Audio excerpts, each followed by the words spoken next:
যেখানে আল্লাহ নবী সাল্লাল্লাহু আলাইহি সাল্লাম বলছেন রাফিল আদান করতে হবে 1 রাকাত বিশিষ্ট নামাজে 3 বার। কয়বার? 3 বার। সর্বপ্রথম যখন আমরা হাত বাঁধবো তখন একবার কানের লতি বরাবর অথবা কাঁধ বরাবর। কানের লতি বরাবর হাত উত্তোলন করা মানে কিন্তু আবার কানের লতি ধরা নয়। অনেকে আবার কি আল্লাহু আকবার এমন করে না, কানের লতি ধরে বসে, এটা কিন্তু না, কানের লতি বরাবর পর্যন্ত করা।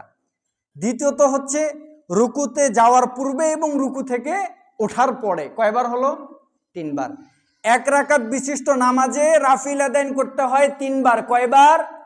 3 বার।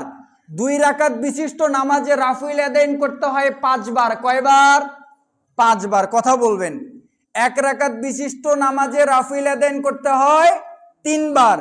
2 রাকাত বিশিষ্ট নামাজে রাফিল আদান করতে হয় 5 বার। 5 বার কখন? প্রথম রাকাত শেষ করলাম, শেষ করার পর আমরা রুকু সিজদা থেকে যখন উঠবো, উঠার পর সিজদা থেকে উঠে আবার রাফিল আদান করতে হবে না। সিজদা থেকে উঠে সরাসরি হাত বাঁধবেন। এরপর রুকু থেকে ওঠার মানে রুকুতে যাওয়ার পূর্বে একবার, রুকু থেকে ওঠার পরে একবার। তাহলে প্রথম রাকাতে 3 বার, পরের রাকাতে 2 বার। কয়বার হলো? 5 বার। 3 রাকাত বিশিষ্ট নামাজে রুকু হবে, রাফিল আদান হবে 8 বার। কয়বার? 8 বার। 3 রাকাত বিশিষ্ট নামাজে রাফিল আদান হবে কয়বার? 8 বার। প্রথম রাকাতে 3 বার, পরের রাকাতে 2 বার, 5 বার। তার পরবর্তীতে আমরা মাঝখানে একটা বৈঠক দেই। যখন বৈঠক থেকে উঠবো, ওঠার পরে আবার ওই পূর্বের ন্যায় রাফিল আদান করতে হবে। তাহলে তৃতীয় রাকাতে 3 বার, 5 আর 3 কত হয়? 8 বার।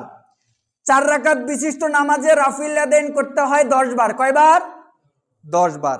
আবার যখন আমরা তৃতীয় রাকাত শেষ, আবার যখন আমরা সিজদা থেকে উঠবো, ওঠার পর আবার নতুন করে রাফিল আদান করার প্রয়োজন নাই।